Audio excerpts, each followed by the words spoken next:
I was buying raw hair, tipping it myself before tipped extensions were popular. And I had a lady come in that I was putting, homemade, Bernard made stranded extensions from cutting it off of wefts, putting the hot glue on myself, with a little hot pot. And she said, I heard about this technique, Great Lengths. I said, me too. And I'm going to go take a class. I think a girl that I'm friends with said she can bring somebody for free. And I'm thinking about going. And she said, well, I tell you what, if you go, I will be your first client.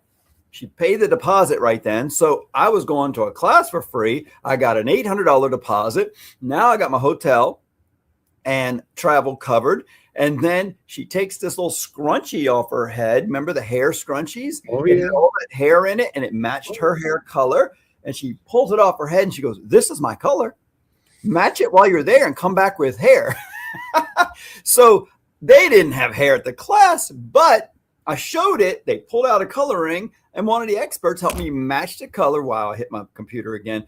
I got a little excited. They helped me match the color from the scrunchie, told me exactly what to order. I ordered hair before I left. It was being shipped. I called her up, and, I got the hair within a day or two of me coming back from the class. So you can be creative. So when people tell me I don't have money, I don't have a way to do this class, buy the hair, how do I get started? I always think you're not being creative enough. You can get it done with no money if you have enough determination. If you got enough determination. I mean, look, that's how I got started in hair extensions. I was doing hair color at a photo shoot. I was just popping in some highlights real quick and adjusting the tone from look to look, depending on what the models needed, what the photographer wanted. One of the models comes over and says, oh, you do, I liked a couple of pieces that you did here.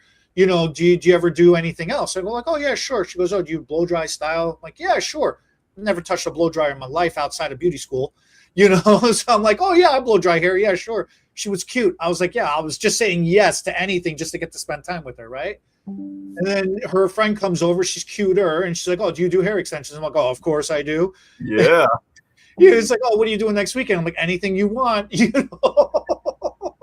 My dumbass. Yeah, that entire week. Yep, I do hair extensions. Hair extensions to do it. Found out how much does it cost. Well, back then it was $1,500, and I did not have $1,500. So I figured it out real quick. What did you do? Can you say? How'd you get the $1,500, or how'd you get the education? Or how'd you get it done? Well, okay, so back then there was the what do they call it nowadays? Credit cards. No. What do they call the pyramid stuff nowadays? You were in a pyramid scam. I started one. Wow. Talk about resourceful. So you did get the cash. You just I got the cash real quick. Real money from everybody because I got to do something more. That's incredible. Wow.